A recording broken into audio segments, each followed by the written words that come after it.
할렐루야. 오후 예배 나오신 성도님들 진심으로 감사하고 축복합니다. 오후 예배 신나는 말씀 시간 됐으면 좋겠어요. 행복한 말씀 시간 됐으면 좋겠어요. 재밌는 말씀 시간 됐으면 좋겠어요. 그런 의미에서 오전에 제가 말씀 드리려다가 못 드린 거 제가 인터넷 찾았습니다. 자, 없다 시리즈예요. 10대 철이 없다. 20대 답이 없다. 30대 집이 없다. 40대 돈이 없다. 이게 우리나라 현실 그대로 잘 보여주고 있는 것 같아요. 50대 뭐가 없을까요? 일이 없다. 60대 낙이 없다. 70대 이가 없다. 80대 처가 없다. 90대 시간이 없다. 마지막 100대 다 필요 없다. 나이 들어가면요, 그게 그거예요. 한 60 넘으면 좋은 거 먹는 게 부럽지 않대요. 그리고 한 70 정도 되면 좋은 차 타는 게 부럽지 않대요. 80쯤 되면 좋은 집이 부럽지가 않대요. 왜냐하면 다 그게 그거니까. 그죠? 한 이제 죽을 때쯤 되면 인생이 부럽지 않은 거예요. 어떤 인생이. 돌아보면 인생이 다 똑같던데. 그죠? 우리가 돌아보지 못하고 자꾸 바라만 보고, 이게 이제 소망 가운데 바라봐야 되는데, 헛된 소망 가지고, 채색옷의 소망, 제수복을 벗을 소망, 이런 소망만 가지고 보니까 참 불안한 거죠. 그죠? 네, 여러분, 나이 들어가면서 또 하나 제가 느끼는 거는, 나이 들어갈수록 자기에게는 허술하고, 남에게는 엄격해지는 것 같아요. 제가 이제 예배드리러 내려오기 전에 화장실에 들어가서 소변을 봤어요. 근데 얼마 전에도 제가 소변을 보고 6번 마을버스를 타고 저기 범기역에 나가는데 마침 자리가 있어서 앉아서 다리 벌리고 편하게 가고 내리려고 보니 딱 내리고 보니까 아랫도리가 시원해요. 바람이 쑥 들어오더라고. 그 화장실 들렸다가 나갔는데 이거 자꾸 안 챙기고 남대문을 열어놓고 간 거예요. 좋다고 앉아갖고 다리 벌리고 쫙 갔으니 내 앞에 여자 두 분이 왜 이렇게 나를 보고 웃는가 했어. 또 인물을 알아본다고 생각하고 혼자 빠져 있었으니. 이게 자꾸를 올리는 거를 잃어버릴 때 자기한테 허술해져요. 그래서 제가 오늘 예배 내려가니까 쫙 하고, 네타이 딱 하고, 머리 쫙 하고, 입술에 막 피곤해갖고 뭐가 막 터져갖고 약 바르고 막 쫙 이러고 있는데, 불을 누가 꺼요? 그러니까, 분명히 여자 화장실에서 나와서 남자 화장실 불 끄고 가는 거야. 자기 여자 화장실 불도 끄고 남자 화장실도 불 끄는 거야. 내가 쫓아가서 누군지 볼래다가 시험 들까봐 안 봤어요. 자기 거는 바지도 안 챙기고, 자꾸도 안 올리면서, 다른 화장실 불까지는 다 끄고 다니다니까. 이게 인생이에요, 여러분. 그러니까 여러분 나이 들어가면서 자꾸, 그러니까 자식들하고 살기 힘든 게, 다른 사람하고 살기 힘든 게 자꾸 지적질하니까. 교회에 나이만 많으신 분들이 있으면 계속 지적만 하는 거예요. 서로 지적하고 사는 거예요. 손가락 잡고 총 쏘고 하는 거예요. 그러지 마시고 여러분 자기 자신을 나이 들수록 돌아보고, 그죠? 네, 그렇게 사시면 누구가 행복할 줄로 믿습니다. 네. 오후 예배는 제가 조금 설교가 조금 이제 제가 제목이 뭐예요? 흐르는 물처럼 살자인데 흐르는 강물처럼 살자예요. 한번 따라합시다. 흐르는 강물처럼 살자. 예, 조금 이제 설교가 여러분 여러 가지 패턴이 있는데 제가 오후 설교는 여러분들에게 청중 중심의 설교를 좀 하려고 노력을 해요. 네. 물론 말씀 중심에서 떠나지 않되 성도들이 잘 듣고 잘 기억해서 좀 깨닫고 그렇게 또 편안하게 받아들이면서 삶으로 적용해 갈 수 있는 그런 말씀들을 하려고 노력을 하는데, 그래서 뭐 사실은 이렇게 접근법도 좀 편하게 접근을 하죠. 그죠? 주일 오전에는 사실 제가 별로 유머도 일부러 하려고 하고 그러지는 않아요. 네. 해도 뭐 웃지도 않고. 네. 그래서 어느 선교사님이 이번에 수요일날 권혜석 선교사님, 그 선교사님이 저를 잘 아는데 저한테 이렇게 설교에 대한 충고를 하나 해주시더라고요. 목사님은 유머를 하면 안 된대. 왜냐하면 목사님 유머는 하이 코미디여서 성도들이 웃으라고 한 얘기를 가지고 고민하기 시작한대. 그러니까 목사님 유머를 하지 말라. 제가요, 여러분 좀 편하게 들으십시오. 저도 편하게 하고 싶은 얘기 많을 테니까. 제가 이제 지난 월요일이죠. 노예 때, 목사 임직식을 했어요. 군목 임직식을 했는데, 제가 이제 설교를 했어요. 노예장이니까. 목사 임직식 설교를 하면서, 그럼 그 노예 목사님들, 또 막 목사 임직 그러면 다들 경직돼 있거든요. 그래서 제가 좀 풀어주려고. 근데 목사 임직을 받는 군목 목사님이 젊고 잘생겼더라고요. 20대 초반, 중반이 안 넘었지요. 이제 대학교를 졸업하면서 이렇게 임직을 받는 거니까. 잘생겼더라고요, 젊고. 그래서, 제가 이제 그런 유머를 했어요. 옛날에는 목사님들이 너무 목사님처럼 생겼었다. 근데 오늘 보니까 우리 군목 목사님 되실 분은 정말 목사님처럼 안 생겨서 참 다행입니다. 감사합니다. 이렇게 얘기를 했어요. 잘생기고, 제가 이제 먼저 칭찬해요. 잘생기고, 핸섬하고, 세련됐다고. 그래서 목사님들처럼 안 생겨서 참 감사하다고. 근데 저도 목사 같지 않다는 얘기를 많이 들었는데, 이제 우리들의 시대가 온 겁니다. 딱 그랬더니, 아멘을 해. 웃으라고 한 얘기에, 막 은혜를 받으려고 달려들어. 그래갖고, 나도 당황스럽고, 앉아있는 분들도 당황스럽더라고요. 그러니까 제가 유머를 하는데 못 알아듣는 거죠. 그죠? 너무 좀 원색적인 유머를 해야 되는데, 제가 좀 이렇게 하이 코미디를 해서, 그래서 저도 그래서 유머를 안 하려고 그래요. 제가 유머 코드가 잘 안 맞아요, 정중하고. 그래서 제가 항상 유머할 때는 웃으라고 하는 얘기입니다라고 얘기해줘도 안 웃어. 은혜 받으려고 그래. 그걸 좀 잘 구분해 주면 좋을 것 같고요. 오늘 설교에 대한 말씀을 드리는데, 제가 제 감성을 적셔줬던 가수가 조용필이에요. 조용필 노래를 되게 좋아했어요. 조용필 노래, 누가 사랑을 아름답다 했는가. 이런 노래 부르면서 첫사랑에 대한 막 슬픔을 달래고. 그런 거 있었잖아요. 그죠? 근데 그 중에 제일 제가 좋아하는 노래, 지금도 가끔 생각나는 노래가 킬리만자로의 표범이에요. 아시죠, 여러분? 킬리만자로의 표범. 특히 그 노래는 멜로디보다 가사말이 좋아요. 가사말이 아름다운 시입니다. 아주 교훈적인 시입니다. 그게 이제 김희갑 작곡, 양인자 작사예요. 조용필이라는 가수가 그렇게 국민 가수가 될 수 있는 것은 그가 정말 오래도록 애창되어지는 그런 한순간의 인기가 아니라 의미 있는 노래, 가치 있는 노래를 부를 수 있던 것은 작곡과 작사를 잘 만나는데 그 중에 하나가 김희갑, 양인자예요. 부부인데 부부가 작곡하고 작사하니까 돈을 더블로 벌잖아. 얼마나 그죠? 좋습니다. 그죠? 근데 이분들이 이 작사자 양인자 씨가 시인이에요, 시인. 근데 킬리만자로의 표범의 노래 가사 중에 이런 가사가 있어요. 노래를 부르면서 할까요? 가사만 할까요? 우리 선교사님이 절대 부르지 말라 그랬는데 이런 노래가 있어요.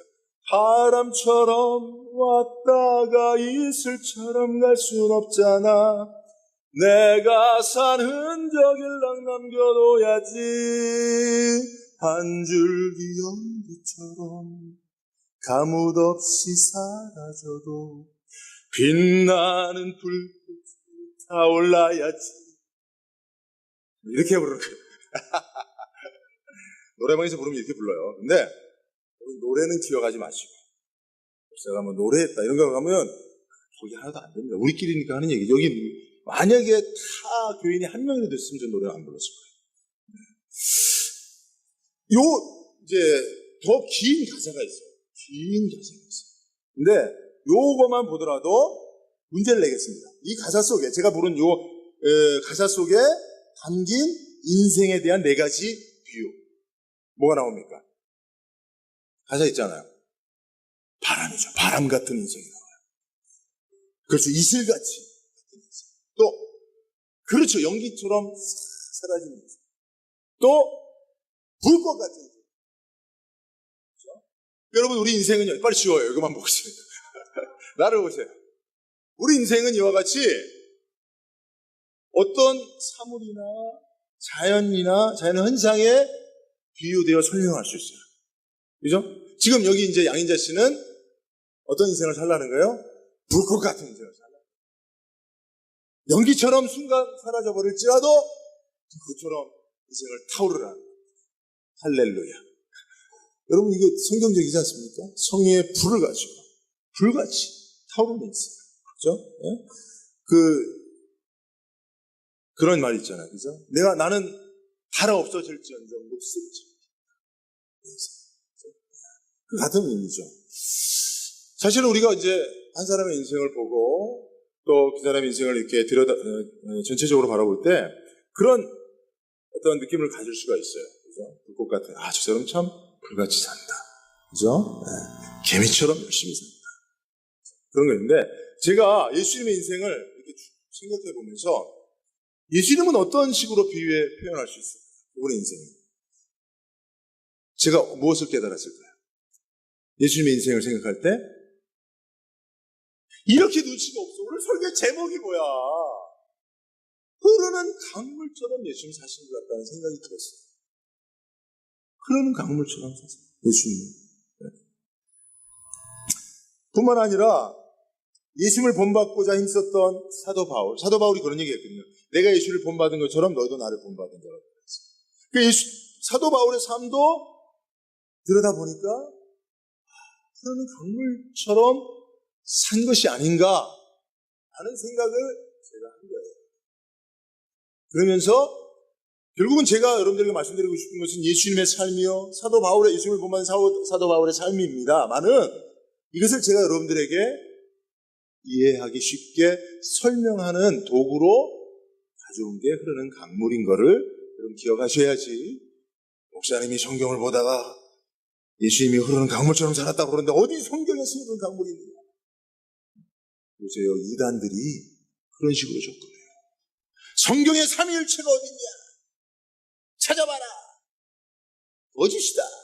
이러면서 성도를 미우십니다. 이 참 안타까운 일이 아닐 수가 없는데. 자, 우리도 예수님과 바울처럼 그들을 본받아 흐르는 강물처럼 살기를 원하는 마음에서 오늘 흐르는 강물처럼 살자라는 제목으로 설교하는 것입니다. 자, 첫째, 우리는 흐르는 강물처럼 굽이쳐 돌아가며 살자는 거예요. 한번 따라해 볼까요? 흐르는 강물처럼 굽이쳐 돌아가며 삽시다. 예. 자, 배신은 저런 내용이지만 저것은 다 성경에서 나온 거예요. 여러분 잘 이해하시기 바랍니다. 오늘 본문에 보면 20절을 보면 사도 바울이 거리낌 없이 전하여 가르쳤다고 했어요. 27절에 보면 꺼리지 않고 전하였습니다라고 말하고 있어요. 흐르는 강물은요, 흐르다가 장애물을 만나도 그 흐름을 중단치 않고 계속 흘러갑니다. 비록 굽이쳐 흐르는 한이 있더라도 강물은 그 흐름을 멈추지 않듯이 흐르는 강물처럼 살았던 바울도 복음을 전하는 전도자의 삶을 살 때에 반대와 핍박이라고 하는 큰 장애물을 많이 만났지만 그는 그것 때문에 멈춰서지 않았다는 거예요. 비록 굽이쳐 돌아갈지언정 멈추거나 뒤돌아서지 않았다는 거예요. 이것이 바로 예수님의 삶이요, 예수님을 본받는 사명자의 삶이요, 예수님께서 우리에게 부탁하신 복음 전도자의 삶인 줄로 믿습니다. 누가복음 10장을 보면 예수님의 70인 전도대 파송 설교가 있어요. 예수님께서 70인의 전도대한테 너희가 전도할 때 이렇게 하라고 말씀하셨어요. 10절에서 12절을 보면 너희가 어떻게 집에 가서 전도할 때 영접지 아니하거든 나와서 발에 먼지를 털어버리고 계속. 그게 무엇을 말하는 겁니까? 영접지 않고 박대하고 박해하고 반대해도 그것에 개의치 말고 복음 전도의 길을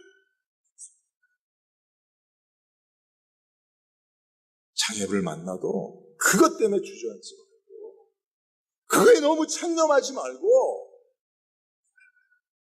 굽이쳐 계속 흘러가라는 거예요. 여러분, 우리 인생 중에도 여러 가지 장애물들을 만날 때가 있습니다. 그런데 그거 붙잡고 너무 고민하는 경우들이 많아요. 그게 너무 철념하는 경우들이 많아요. 그러나 그 결과는 무엇입니까? 핑계대며 원망이요 불평이요 주저앉으며 포기의 이유입니다. 저도 목회하면서 여러 번 반대, 장애물 이런 걸 만났었어요. 그래서 정말 그 앞에 주저앉고 싶은 그런 심정을 가진 적이 많았어요. 실제로 좀 한동안 주저앉아 있었을 때도 있어요. 근데 그 장애물을 어떻게 붙잡고 씨름해봐도 핑계만 더 커지는 거예요. 원망만 더 커지는 거예요. 거기에는 답이 없어요. 그거를 지나쳐 가야 돼요.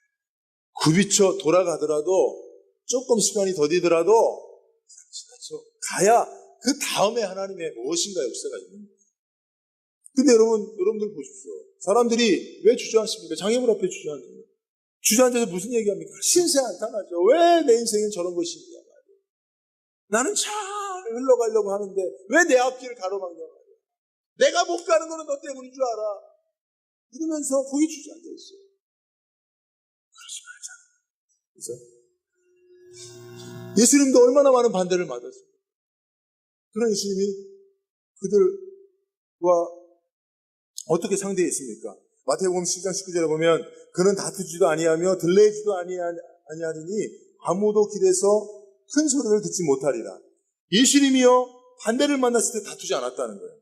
장애물을 만났을 때 들레지도 않다는 것은 큰 소리 치다는 거예요. 야 비켜! 내가 가야 되는데 니들 왜 안 비켜? 너 때문에 나 못 가고 있잖아. 당신 때문에 안 되는 거야. 이런 말 하잖아. 주님이 돌아가셨어요. 굽이쳐 가는 거예요. 그게 강물처럼 흐르는 삶이에요. 저도요, 얼마나 치열하게 싸우며, 어쩌든지 그 장애물을 어떻게 해보려고 씨름한 적이 많아요. 여러분, 야복강가에서 야곱이 왜 환도뼈를 하나 주셨습니까? 그냥 넘어가면 되는데, 야곱은 뭔가 확실해야 되거든요, 그냥. 하나님, 이거, 날 살려줄 거야, 안 살려줄 거예요? 야, 그냥 넘어가. 여기까지 인도했잖냐. 내가 너를 돌아오게 한 게 나 아니냐. 너를 거부가 되어 돌아오게 했는데, 야, 애서 문제 내가 해결 안 해줬겠냐.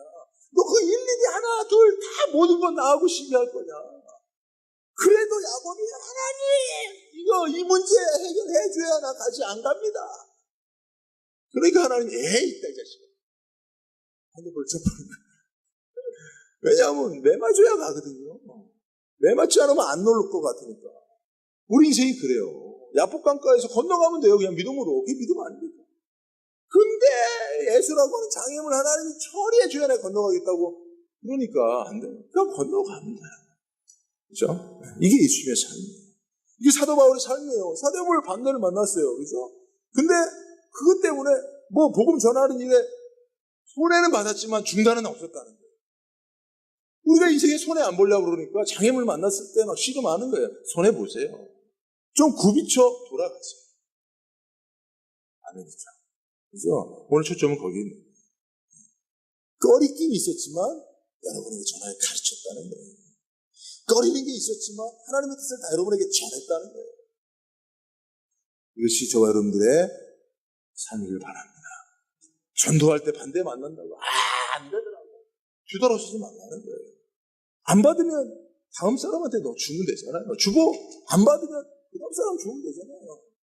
또 안 받으면 가지고 들어오세요. 내일 또 나가면 되지 뭐. 그래도 안 받으면 문에다 꽂으면 되지 뭐. 방법이 있는 거예요. 그죠? 안 되더라. 그런 거에 매몰되어 있으면 정말 안 됩니다. 두 번째, 흐르는 강물처럼 살았던 사도 바울과 같은 삶을 살기 위해서 우리는 흐르는 강물처럼 따라합시다. 앞으로 가자. 흐르는 강물처럼 뒤돌아보지 말고 앞으로 가자는 거예요. 자, 19절 보면 곧 모든 겸손과 눈물이며 유대인의 간계로 말미암아 당한 시험을 참고 주를 섬긴 거고. 그래서 간계는 음모를 말하는 거고 시험은 시련이에요. 즉 사람이 음모로 시련을 겪으면 상처를 입습니다. 누군가가 음모, 그죠? 모함을 해서 내가 시련을 겪어요. 그러면 상처를 입어요. 입습니다. 그래서 마음의 상처를 받으면 나무의 옹이처럼 마음속에 응어리가 남아 결국 이것이 한으로 쌓입니다. 그래서 비슷한 상황이나 어떤 또 다른 시련을 겪으면 이 마음에 쌓인 한이 올라와요. 그때 우리는 어떻게 되냐면 과거로 회귀하게 된다. 그러니까 우리 인생이 앞으로, 여러분, 강물은 거꾸로 역류하는 법이 없습니다. 여러분, 모든 강물이 역류하는 순간 그것은 재앙이고 저주죠. 그죠? 우리 인생이 역류하게 되면 과거로 회귀하는 것은 사실은 축복이 아니에요. 근데 우리 과거의 상처가 우리 오늘의 삶을 전진하게 하지 않고 과거로 회귀하게 만든단 말이에요. 그죠? 그게 뭐냐면 바로 음모를 당하고 관계로 말미암아 시련을 당한 상처가 있어서 그런 거예요. 그러니까 여러분, 우리는 이 문제를 해결해야 됩니다. 히브리서 10장 39절에 보면 우리는 뒤로 물러가 침륜에 빠질 자가 아니요 오직 영혼을 구원하며 이르는 믿음을 가진 자냐. 여기서 침륜은 멸망이거든요. 즉 우리가 뒤로 물러가면 멸망하는 거예요. 그래서 사단은 우리로 하여금 과거의 상처를 가지고 우리가 과거로 회귀하게 만드는, 뒤로 물러가게 만드는 사단의 역사는 우리를 멸망하게 하기 위합니다. 그래서 우리 삶에 무엇이 필요합니까? 여러분 보시죠. 사도 바울이 음모를 통해서 자기에게 시련을 준 사람, 그것 때문에 받은 상처를 가지고 또 자기에게 시련을 주는 사람들을 만날 때마다 그 과거의 상처로 회귀돼서 그 안에 있는 한까지, 분노까지 다 쏟아서 다투고 싸웠다면 사도 바울은 성공적인 전도제 삶을 살 수 없었을 거예요. 그래서 마귀는 사도 바울을 실패시키기 위해서 계속 사도 바울이 받은 마음의 상처를 끌어올려 과거로 회귀시키는, 뒤로 물러가 침륜에 빠뜨려 멸망시키려고 하는 역사를 한단 말이에요. 이 역사가 우리들의 삶에도 동일하게 존재한다.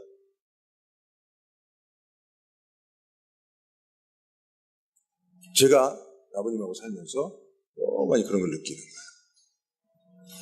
지금은 그런 의도로 말씀하신 게 아닌데 내가 과거에 어렸을 때 받았던 상처, 고통, 그거로 내가 자꾸 돌아가는 거예요. 자꾸 돌아가. 그때 내가 어렸을 때 받았던 부모에게 상처가 났습니다. 자꾸 돌아가는 거예요. 그러면 그 상처받은 어린아이로 아버지를 상대하니까 행복할 수가 없잖아요. 우리가 똑같아요, 여러분. 마귀가 하는 짓이 이런 짓이에요. 사도 바울의 전도의 사역을, 사명제의 사역을 방해하는 것도 이런 방식이에요. 사람들을 통해서 시련을 주는 거예요. 사도 바울도 얼마나 많은 상처가 있습니까? 여러분, 사도 바울이 돌에 맞고 강도의 위험을 당하고 살해 위협에 늘 시달리면서 그 고백이 있잖아요. 그죠? 그러니 얼마나 마음의 상처가 많겠어요. 그러나 오늘도 복음 전하는 걸 말씀을 보면 유대인의 관계로 이런 시련을 겪었다는 거예요. 그죠? 그러나 사도 바울이 유대인들과 싸웠다는 얘기예요. 그 한 때문에 그 과거로 회귀해서 그 이전에 포행자 사도 바울과 같은 행태를 보인 적이 없다는 말이 없어요. 그것이 뭐냐면 사도 바울은 문제 해결했다는 거예요. 어떻게 해결하는 겁니까?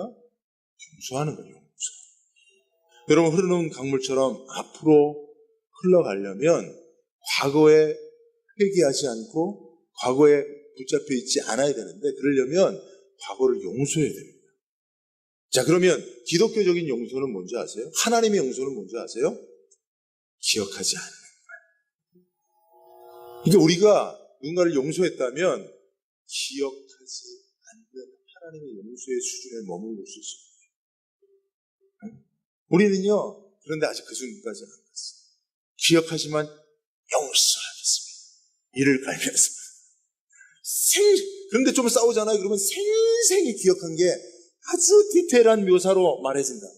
그때 당신이 이랬겠지만 내가 다 용서했지만 또 이러면서 또 찌만 하면서 계속 나와요. 하나님의 용서를 배워야 돼요. 그죠? 이사야서 43장 25절에 보면 나 곧 나는 나를 위하여 내 허물을 도말하는 자니 내 죄를 기억지 아니하리라. 여기서 하나님이 우리의 죄를 기억지 아니하사 용서하시는 이유가 누구 때문이에요? 하나님 때문에 그렇다는 거예요. 하나님이 자기 위신 때문에, 자기 명예 때문에, 당신 자신 때문에 용서하신다는 거예요.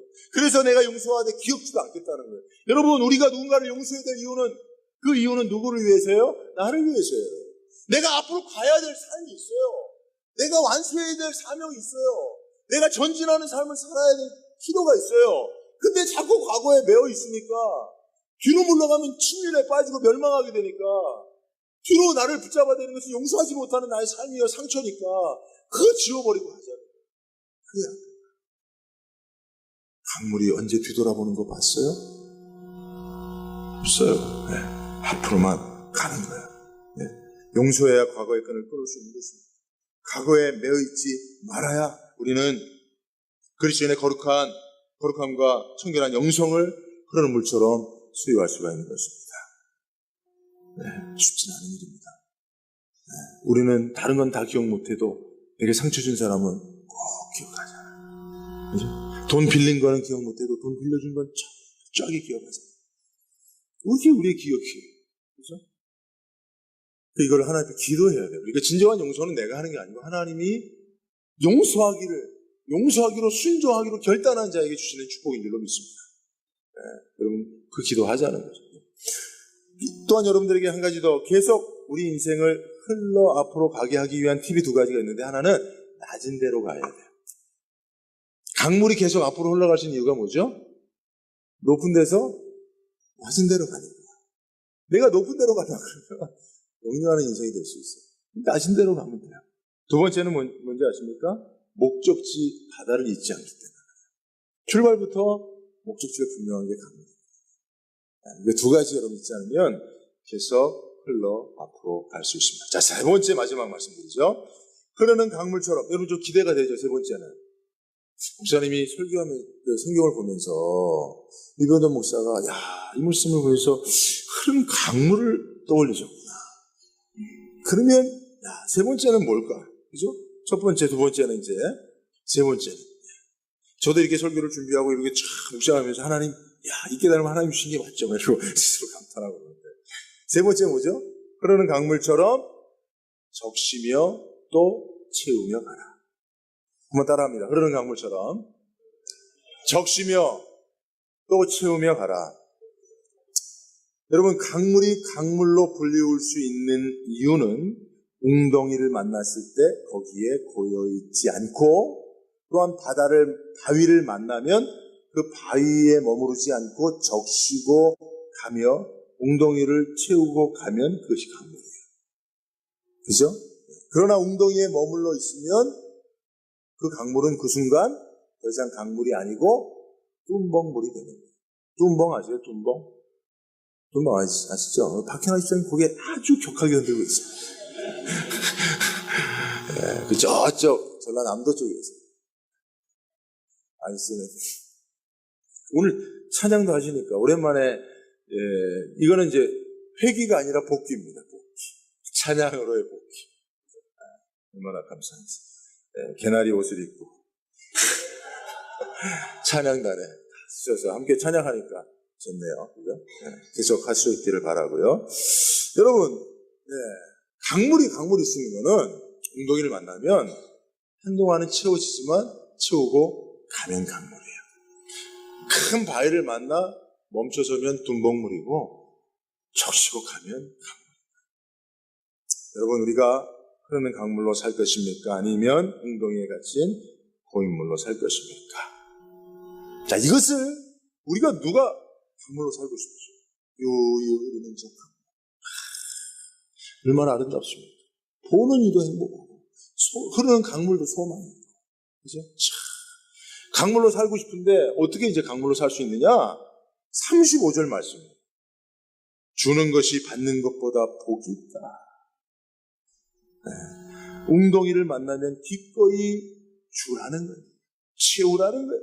그래야 계속 들어갈 수 있는 거예요. 여러분, 성경에 세상 말 가운데 피할 수 없으면 즐기라는 말이 있죠. 저는 오늘 본문의 말씀을 통해서 피할 수 없으면 채우고 가라. 적시고 가라. 그렇게 말씀하고 싶어요. 말씀을 묵상할 때 산상수훈 말씀 생각나요. 여러분, 길을 가는데 누군가 오른뺨을 때려요. 계속 길을 가려면 어떻게 하라고요? 왼뺨 돌려대고 한 대 더 맞고 가면 돼. 길을 가는데 누군가 붙잡고 오리를 함께 가자고요. 그러면 내가 계속 길을 가려면 어떻게 해요? 그와 10리쯤 더 가버리는 거예요. 그럼 11리부터는 내가 가고 싶은 길을 가는 거예요. 누군가 가는데 내 겉옷을 요구합니다. 그럼 어떻게 해요? 저거까지 벗어주면 내 길을 갈 수 있는 거예요. 여러분, 인생이 채우고 가고 적시고 가면 계속 갈 수 있어요. 앞으로 갈 수 있어요. 근데 거기서 실강이 하기 시작하면, 그죠? 거기서 안 돼. 너 오랫밤 때리니 나도 너한테 때리고 와야 되겠다. 쫓아가면 가던 길을 잃어버려요. 그죠? 어디 겉옷을 달래? 안 돼 하고 도망가면 내가 가던 길로 못 가는 거예요. 그러나 나눠주고 채우고 적시고 가면 갈 수 있는 거예요. 여러분, 예수님이 십자가 무겁다고 안 지고 도망갔으면 할 길로 못 간 거예요. 그러나 그게 무거워도 지고 가시니까 주님이 그 소망하는 부활의 영광의 길로 가게 된 줄로 믿습니다. 승천의 길로 가게 된 줄로 믿습니다. 그러니까 여러분, 우리가 우리 인생길을 가는 데 있어서 이게 비교돼요. 그러는 강물처럼 적시고 채우고 가는 거예요. 그렇죠? 네. 사도 바울이 그렇게 살았고 예수님이 그렇게 살았어요. 그런 의사가 분명히 있기 때문에 아무도 예수님 갈 길을 막지 못해요. 병자가 만나면 치유하고 가시고, 반대자를 만나면 돌아가시고, 그죠? 네. 배고픈 사람 만나면 다 먹이고 가시고, 그게 계속 가는 거예요. 그죠? 우리 인생이 그런 것입니다. 전진하는 인생에는, 그죠? 네. 이와 같은 나눔이 있고, 섬김이 있고, 또 체험이 있다는 것을 사도 바울은 우리에게 이것을 얘기해 주는 거예요. 사도 바울이요, 지금 에베소 장로들하고 고별하고 있는 거예요. 이제 예루살렘으로 올라가면 마치 예수님이 십자가를 지어 예루살렘에 올라간 것처럼 사도 바울은 그런 비감한 심정을 가지고 올라가는 거예요. 다시 너희는 내 얼굴을 보지 못한다. 이 말을 할 때 울컥했을 거예요. 듣는 에베소 장로. 그러나 그렇게 할 수 있었던 것은 내가 후회함 없이 너희들에게 내가 섬겼다. 내가 후회함 없이 너희들을 위해서 너희들과 함께 있는 기간 동안 사명을 다했다. 그러니 나는 갈 수 있다. 그리고 나는 가야 된다. 그렇죠? 네. 여러분, 우리가 세상을 떠나지 못하는 가장 큰 이유가 뭔지 아세요? 다 나누지 못해서요. 다 채우지 못해서요. 마음껏 사랑하고 후회 없이 사랑하면 여러분 죽음 무섭잖아요. 근데 아직 우리가 아직도 내 걸 움켜쥐고 못 놓고 있기 때문에 다 나누면 그때 비로소 우리는 하나님 앞에 훌훌 털고 갈 수 있어요. 네. 그게 오늘 순교의 잔을 마시러 가는 바울의 삶이고 예수님의 삶이지 않겠는가. 네. 자, 끝으로 우리가 계속 적시고 채우고 가려면 나도 뭐가 있어야 될 거 아니에요. 강물이 그럴 수 있는 것은 계속 뒤에서 공급을 받기 때문에. 그렇죠? 자신은 강물이 흘러가는 게 아니라 뒤에서 밀고 가는 거예요. 앞에 있는 강물. 맞죠? 지가 강물이 막 달려가나요? 뒤에서 밀고 가니까 밀려가는 거예요. 그러니까 우리 뒤에서 공급하시는 분의 공급이 있어요. 그게 확보된 자면 제가 오늘 세 가지 흐르는 강물처럼 살 수 있게 됩니다. 내가 노력해서 살면 버겁죠. 웅덩이 다 채우지 못하면 어떻게 더 흘러갑니까? 그래서 공급하심이 있어야 돼요. 그죠? 그래서 에스겔서 47장 성전에서 나오는 물의 환상을 보면 성전에서 나온 물이 강물이 되어 바다로 향해 흐를 때 그 강물이 흐르며 적시고 채우는 곳곳마다 성령의 생명의 역사가 있었는데 그 강물은 어디서, 그 강물이 그렇게 할 수 있는 게 어디서 나와요? 그렇죠. 성소를 통하여 나온 물이에요. 우리 인생이 흐르는 강물처럼 살 수 있으려면 교회를 통해서 주님으로부터 계속 공급을 받으면 돼요. 그러면 그렇게 살 수 있어요. 자, 우리 하나님의 공급하심을 믿고 미래에 대한 불안을 떨쳐버리고 흐르는 강물처럼 삽시다. 네, 여러분들도 마지막 인생, 여러분들 인생을 누군가 바라볼 때 그런 강물처럼 살았다. 바울처럼 살았다. 예수님처럼 살았다. 그렇게 비유될 수 있기를 바랍니다. 자, 우리 찬양합니다. 나의 등 뒤에서.